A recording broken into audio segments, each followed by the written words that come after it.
What is going on, everyone, and welcome to another installment of the MRL Fastlane, here for episode 15 for the Xfinity series, here for the Sunday and Monday editions at Charlotte. So, we have a lot to talk about today, because essentially, with Sunday and the combined standings, we have a very, well, not really close title race at the moment, honestly. Both series are actually really set up, honestly, for their championship. It's going to take a lot for them to not take the title. However, the Monday series is currently the closest that we have in all of MRL, so let's just go straight into it. The Xfinity series, both for Sunday and Monday, were both at Charlotte, and of course you can see it right here. On Sunday here, we did actually have a 25%. However, on Monday, we had a 50%. So I think because of that, it kind of swept up the strategy a little bit, and made it a little bit harder for the drivers to kind of adapt. Of course, both sides had to go through their own challenges. So on Sunday here, pardon me, I'm sorry about that. On Sunday, BS 14 Cars, with his third pole of the season, was able to take it, as well as Liam. Of course, Sunday has had a very consistent string of two qualifiers, with a point of Chicagoland being three, but like two or three being a trend of the Sunday series to have about that many qualifiers. However, UK lined up P3, Xander P4, Justin Shackett, nor did Dees or Trump Train race, so that gave Tom Selling Dreams P5, Paul P7, and then NRG P7 right here. P6 was Paul, and then right here you can have a look. This number 15 right here in the corner is actually Hunty Wild. He is going to be racing on the Sundays side of things now, and so he will be a mainstay in this series, and I'm so looking forward to seeing what he can do, especially at the Roval.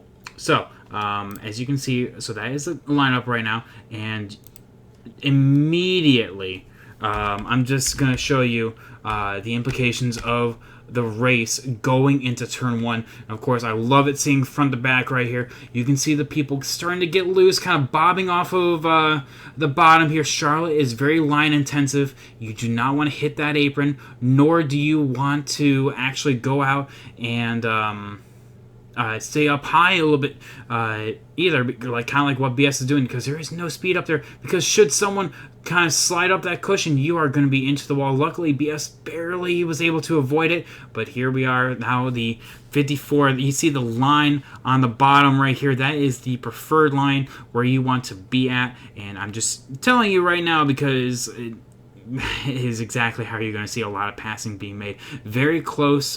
Draft was on normal. Very close racing between everyone. Now, of course, the strategy for this 25%er, you have the entire field all still within the same corner, the same lap. And the strategy going into this 50 lapper was to pit halfway. And, I mean, that's self-explanatory. So you want to go about 25 laps, and of course with the pace lap, that just makes things a little bit easier on you to actually achieve. So kind of skipping ahead right now, you can see that UK was actually able to take the lead. You can see that Hunty is now in the lead right now, with the field starting to spread on out a little bit more. You have, currently at this point, it goes Hunty, UK, Xander, Paul, Liam, NRG, and then Tom Selling Dreams is behind everyone, with BS being right in front of Paul. He was actually tucked away right there. I apologize for not seeing that, but you can see that the draft is going to be very important in order to draft on up with the front two, and you can see that Xander, being an excellent tow, is going to get that draft, and he's going to move on forward. However, BS was not able to follow him as closely, as we can see behind. Xander's starting to leave the 98 and 19 in the dust, and coming into pit stops, which are right about here. You can see that the pack is now grouped together. The pit stops are going to be happening here soon. Hang on, give me 1 second. They're around here somewhere. Joining me up in the booth is, of course, you have Nathan, Agent Orange. So I very much appreciate the help up in the booth, Nathan. BS was actually in the Saturday booth with me, so thank you as well. The 51 right there was already in pit stops, and I do believe the front two are coming down this time. Yep, I think they just signaled. Oh, no, I forget. Okay, it's around here somewhere. I apologize about that. There it is. It was one of these laps. I wrote down the time marker right here in my notes. I apologize. But yeah, you can see that this is exactly halfway right now. Xander deciding to go a little bit longer. Everyone but him stays on out. So we're going to kind of skip ahead to show you exactly how much of a difference one lap fresher tires makes on fuel, because we have the leaders exiting right now. They're all in a line. So you have the 19, the 54, and the 15 all being in a line as they come on around here. You can see that the 11's still on pit lane. Now you're going to see them coming out of the front stretch here. Everyone had a very clean stop. No pit road speeding penalties. Charlotte is actually one of the easiest pit roads to get on and off of. So really no penalties should be given out here, but that's not saying, that wasn't the case, especially with the Monday series. Now you can see the 19 actually taking the lead right there, but thankfully the 11 getting off pit road is not too far behind. However, let's kind of skip on ahead right here. Due to the fresh tires, the 11 is now leader of this pack, and you can see the top four, the 98 was not able to stay with the top guys, and because of that, he is all the way back there. He's that little dot in the distance, but he is, hang on, I think we should see him, yep, right there. Oh, you saw him for a hot second, but he was back there.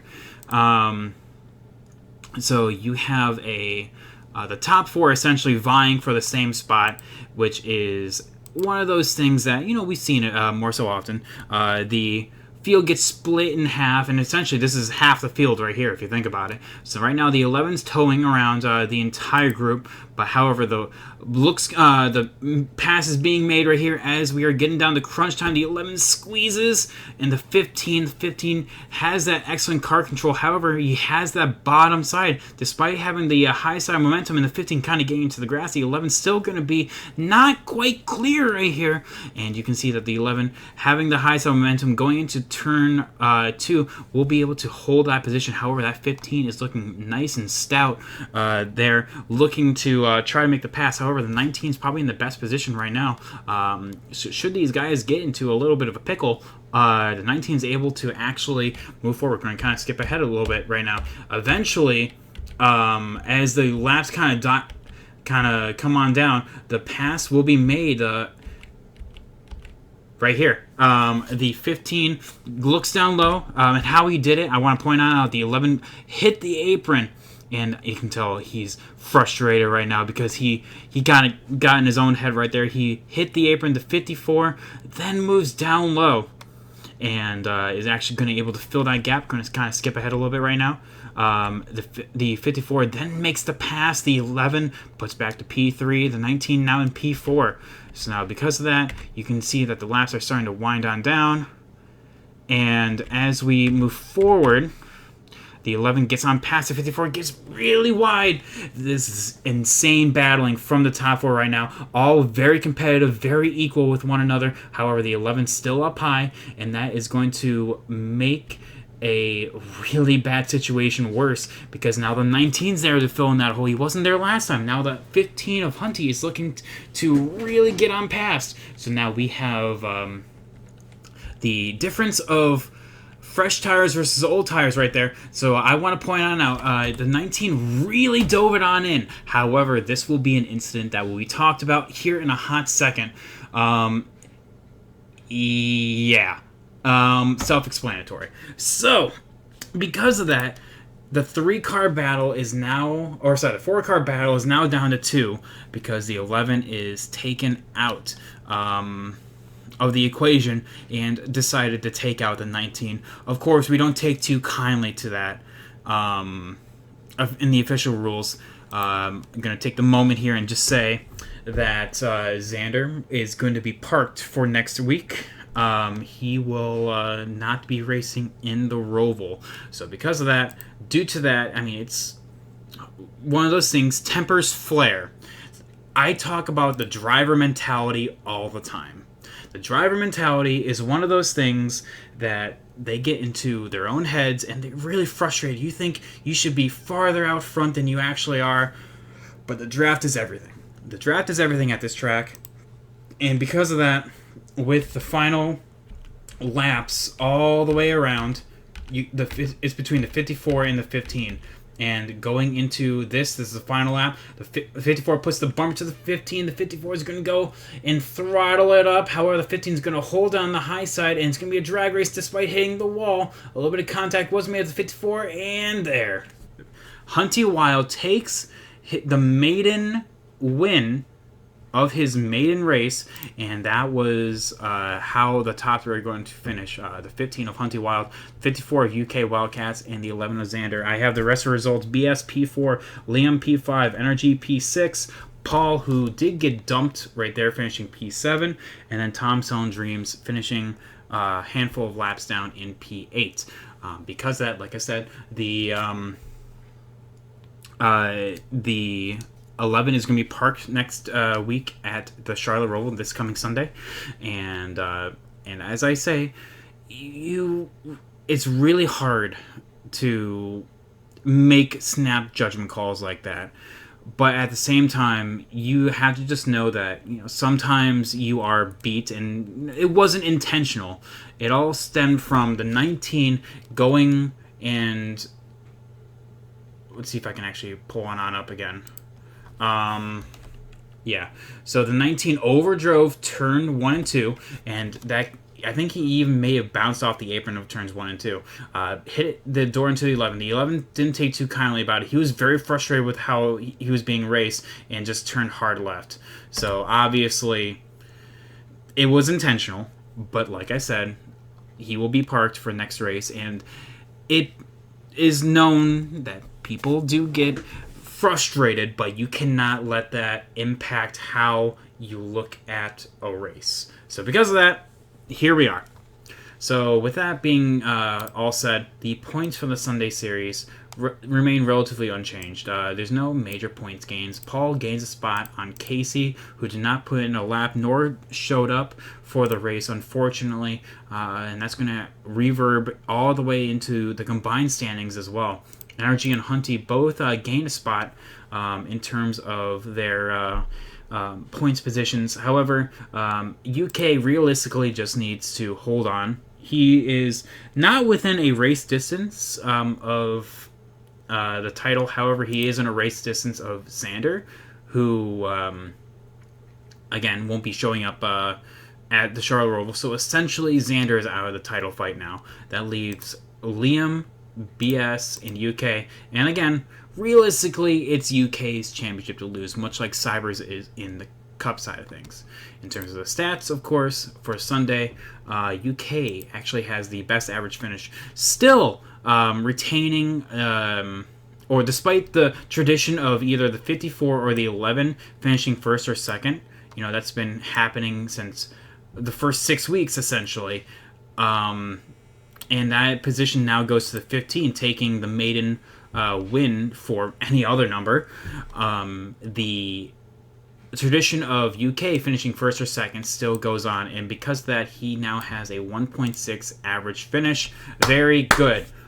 So because of that, that's why he's deserving of the point standings right here. So excellent job from them. Like I said, it's unfortunate that stuff like that does happen. However, it is taken care of. It's done, dusted, we move on. Speaking of moving on, let's go to the Monday side of things. As you can see right now, the Monday is already getting bigger. We have 10 people in this race, meaning we had a 50% race, which is already a huge difference. BS, who was in the previous race on Sunday, is now watching this race and says that it will need to be a 3-stopper. Of course, this is now a 100-lap race. So obviously you want to pit ideally at like lap 25, 26, and then 50 or 51, and then 75 or 76. But this race was a... Oh. So, of course, the pole winner was Cyber, who did have this race on his schedule. Brandon, BRI Racing, has been looking forward to this race all season. I had it circled and came really close to getting pole. Nathan, P3. The title fight is within 41 points between Nathan and Packers here, and they're starting on the bottom, 3rd and 4th. Worscod separating those two by virtue of putting in a lap while Packers didn't. Kalen's going to be P6, Baseball P7, and then we actually go. So essentially the top 7 started. Blakey T, Dakota did not, so that gives Piper P8. Cade, actually, of course, Cade, being the retired driver that he is, showed up for Charlotte, and he is going to be very much happy, well, with how his team performed. However, he himself encountered issues very early on, so I will get into that here in a second. And then Heron brings up the rear in P10, so let's get straight into it. Of course, you can see immediately, much like in turn 1, Cyber will take that bottom, and you can see the immediate repercussions of hitting the apron, how the field just kind of, I call it the wiggle, swerve and Irvins, if you will, how they kind of swerve side to side. It's kind of like that. The bottom lane is going to be the preferred lane all the way around. However, you can see that the field is going to be very, very close. The top 10, very close to each other. Hitting the apron is going to be major. Already 3 wide back there, but they hold on to it, and the top 10, essentially with no major incidents, are now moving forward. Now, of course, the major things there's nothing major that happens within the first stint. However, Packers, the issue of hitting the apron is one of them. Packers is one of those that did. Also, hitting the wall off turn 2 and turn 4 will be a recurring thing, and you can see that with the 98 and the 18. That's why they're back here as well. However, other than that, nothing major happens in the first stint of the run. Like the first 25 laps, you can really see nothing major happens. A big jostle for positions, and you can see that right now Nathan has it.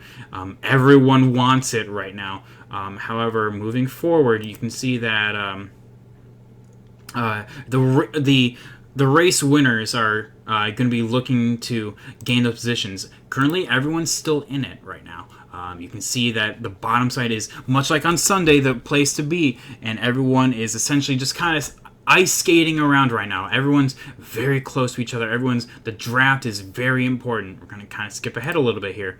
You can see that a bounce of hitting the apron, again, making an appearance. Brandon kind of bounced off the apron, and that moves Nathan into P2. However, thankfully there, Packers with a power move on the outside is going to be now third and 4th in the running order as they're sitting 1-2 in the standings. So again, very close racing, very good racing, and that's what we love to see. Of course, people ducking on out in order to make the pass. And I will say right now, moving forward a little bit, look at this pack. Look at this pack right now. This is the top 8, all within a single line, and it is very close racing. Top 7. P8 and P9 are back there, still within spitting distance. However, Worscod, unfortunately, he's not DNF, but he is off the pace right now. But yeah, this is why I'm saying, though, very close to each other, and you can see the danger of making a move means losing time. Pit stops are starting to happen. Everyone's starting to make their initial dips in the pit road, some going longer than others, and you can see this is the beginning part of the run right now. And you can see, but Cade out of nowhere. This is the first incident that you can see. Cade actually blew a right front tire. Cade in the 8 blew a right front tire, and because of that, he was not able to make pit road speed and will have to drop on off. Cyber, you can see he actually ran out of fuel. He's sputtering around here, coming to make this extra lap, and Packers is going to be stopping this time as well. Everyone but Cade has a very successful first stint, and you can see right now that as the field kind of filters back on through, there's a little bit of gap between the first and second stoppers. However, the next bout of incidents for this race, I can say, comes up here pretty soon. Now, it is on the back foot for the 18 and the 20, who are nose and stern right now. For the 5 who are nose and stern right now. They both look similar, honestly. But as we can see, I think this is it right here.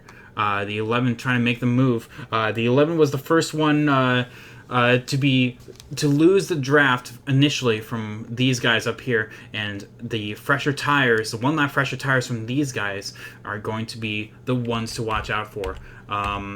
Unfortunately, you can see that here's Worst Cotton, as well as those guys right here. Now, the 51, by virtue of actually commentating last night, I was able to see that this is going to be a game of inches and not miles. He's doing his best, actually, to move forward with this race. And now you can see that getting a little antsy right now. The 89 and the 18 are both looking very anxious to get on past the 51. And, of course, because they see the 5 and 20 behind them right here getting ever so closer. And the 89 eventually... You see the 51 kind of slip on up right there. The 89 is going to gas it up, try to get below. And eventually, the 18 gets loose. That's the second incident right there. And that's going to... Thankfully, he kept his foot in it right there and was able to really not lose a whole lot of time, that you think about it. Not absolutely destroy his car. Only lost like half a second. So that's actually insane to think about. So, but you can see that... going on board with everyone. Pied Piper getting really loose. Everyone's getting really loose. The 20 and the 5 have caught the main pack again. Now, in the 89's mind, it's go time. It's like, okay, no more saving. We gotta go. You can see the move being made right there. It is down below. A little bit of tap of the bumper right there. The 89 getting way too into it. The 51 gets really close. Bounces off the 20 and the 5. And the 51 and the 18 is around. Oh, that is the second main story of this race. And you can see that in 98 and 68 right there being so close. And now the 51, just kind of talk about that for a hot second. The 51 takes blame for that. He was being far too aggressive. The 89, with his blocking, the 89 being kind of frustrated with that. So the 51 took blame for that, for kind of just making the incident... pardon me about that. Forgot that was up. The incident part for that. And now, because of that, the 51's on the back foot all the way back in the P7 right now, while Packers is in P2. Let's kind of skip ahead to the pit stops right now. We're on board with Packers. The pit stops are coming up here pretty soon. Yep, right here. Pit stops are starting to happen. Baseball Kid, unfortunately, had to leave. The 89 is going to be the first one to stop. Yep, he's going to make the stop now. Packers, I think, bounce off the apron. I think there's a little glitch right there, actually. And so the 89 comes on down. I do believe the 5 comes on down this time. No, Packers actually does this time as well. In fact, actually, you can see that maybe the 5... Nope, he doesn't. The 20 does... but misses pit road. Oh, and then the game doesn't recognize that he actually went down pit road, so he has to gas it up, and now he is flying. Oh, the thing is, I feel so bad for Packers in that regard, because he, after the race, had the Charles Leclerc, I am stupid motif after that. And honestly, at that point, you just have to realize that, it's just one of those things. He even runs out of fuel coming to the pits right there because he could not make it that time. And that's just unfortunate because now Packers on the upward spiral of this, and now you can see that it's really down to the 5 and the 89, and these two we're gonna kind of gloss over a big portion of this race now because it's really just gonna be a matter of the 51 and the 20 making their way back through the field, and the 5 and the 89 really just duking it on out. We're going to talk about this part of the race right here. This is coming to, I do believe, 2 to go. The 89 getting really aggressive. Bumper to the back of the 5. And the 89 getting really, really close to everything.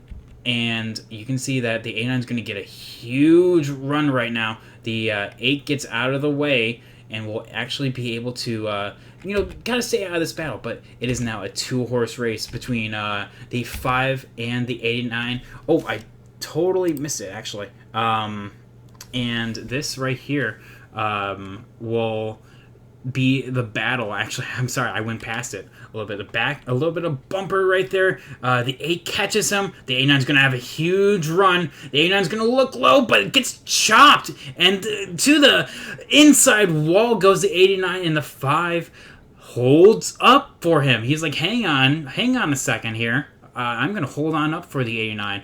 Brandon, Be Right Racing, really appreciative about that. Cyber really did not want to win that way. And so when the finale came, the 5 takes the W and was actually able to go all the way. So excellent job from Cyber, who gets the win there. Cyber will join, I guess, what is this, his second win of the season right now, if we look to the stats. So Cyber, Brandon, Nathan comes all the way back to P3. P3, after all that, getting wrecked and going all the way back to P7, P8, goes back to P3. Kalen, P4. Packers, despite his missing pit road, retains P5. Piper, P6. Cade, P7. Heron, P8. Worstcod, P9. And Baseball Kid, P10. To kind of look at the stats for a hot second, you can see that really that Packers has been so consistent, either finishing 3rd, 4th, or 5th. Still looking for that 2nd place, though. But Nathan, despite everything, finishing 2 spots ahead of him, that nets him 10 points because they both led a lap, and you can see it in the points. The 41-point gap goes to 51. The title is still up for grabs right now because the Monday series is now going to the Charlotte Roval, which is arguably Packers' best track. It is going to be very close, very tight racing for everyone here, and I think that everyone is going to be really practicing this, hopefully putting in a time. Please put in a time for this race, because you'd rather start in the front than in the back going into turn 1 is what I will say. So because of that, the 51 points is going to be the distance between him and Nathan and Packers. So excellent job from Nathan getting another podium for his Xfinity career. And I think, like I said, moving into the rest of the season, it's going to be one of these two. It's going to be Nathan or Packers for the title. However, Worstcod in P3, excellent job. Golf clap for Worstcod. Baseball Kid and Kalen retaining 4th and 5th. Brandon moves up a spot. Piper retains a spot, but 1 point separates in between him and Cyber. So I thought that was very interesting when I did the points. So because of that, Heron in P12. But you can see that this is going to be very interesting. And I think Into the Roval is going to be the last indicator of, okay, here we go. This is all or nothing at this point. So let's go for it. I think, what do I even say about the ones to watch for the Roval? I think in terms of overall performance, I think I'm gonna have to come back to that. Let's look at combined standings real quick. Realistically, like I said for the Sunday series, it's BS's race to lose at that point. He is 193 points ahead of Kalen. However, the top 5, remember, top 5 moved on to Cup next season.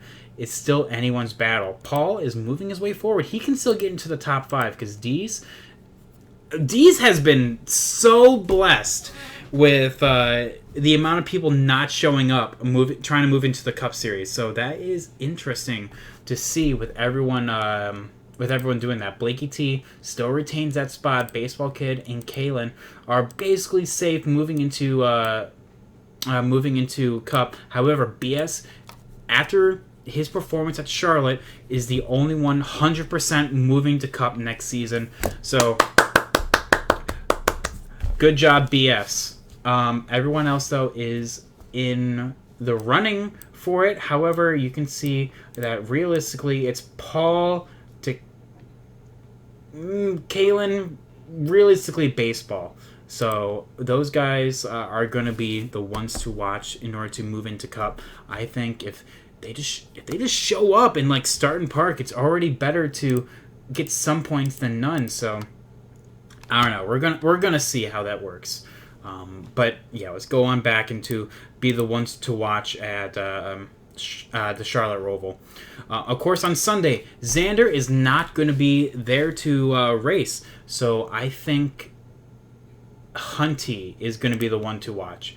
Hunty, of course, known for his road course. His performance at the Indy road course at Charlotte at Cup, was one to watch. He came up short by 3 positions, though, but still, I think he's going to be the one to watch in terms of that. However, you can never rule out UK. UK is he finished first or second in every single race, and I think that stat is going to work here. So I think Hunty is going to be the one to watch, really, UK in P2. And then after that, I'm going to go to Liam. Liam's going to be P3 in the power rankings because of his road course prowess. Now, should anything happen, like in terms of making it with strategy or anything like a yellow or something like that, who knows? He may be up there to race for a win. So I think Liam will be the third one to watch. And of course, like I said, this all comes at the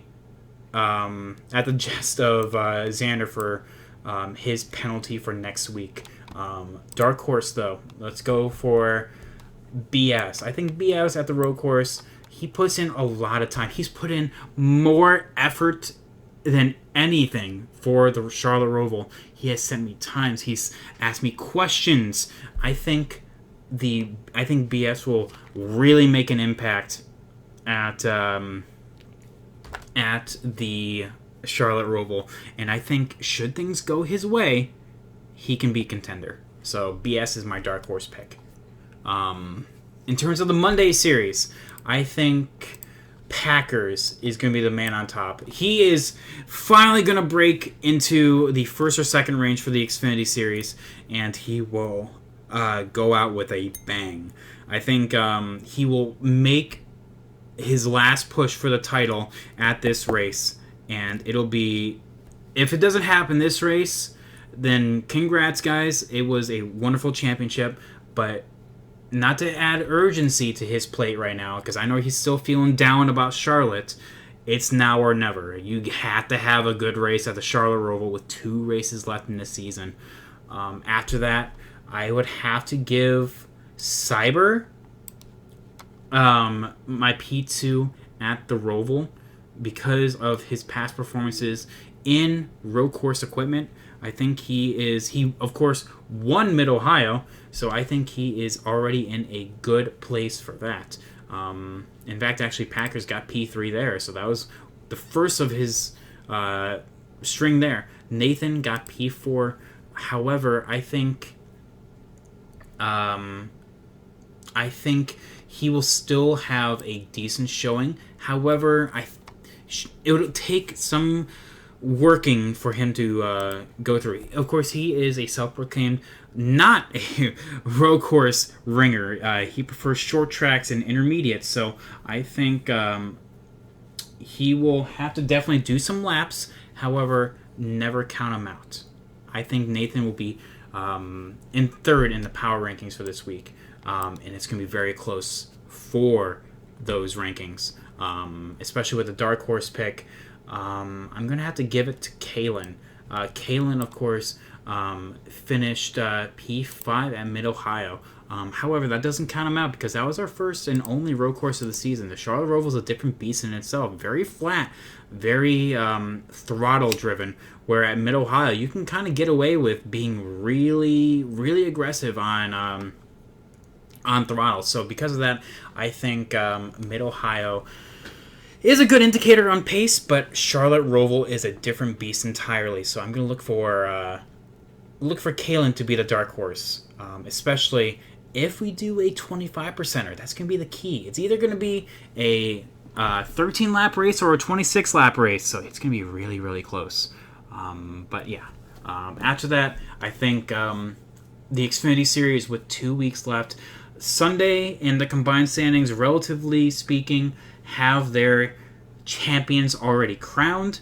However, the Monday Series is still up for debate. I don't even know because it can swing one way or the other. We almost saw a major swing at Charlotte this week. However, anything can happen. So, because of that, this has been your host, Private Patton. Thank you for watching, and I would like to say a special shout out to everyone that helped commentate with me. BS was the commentator for Saturday. Nathan was the commentator for Sunday, as well as our in-race reporter for Monday. So thank you so much, gentlemen. It was much appreciated. The Cup Series is going to be at Texas this week. So that'll be this Saturday. And the Charlotte Roval will be Sunday and Monday. Hopefully we can see everyone there. Thank you all so much for watching. And I will see you in the next one. Peace.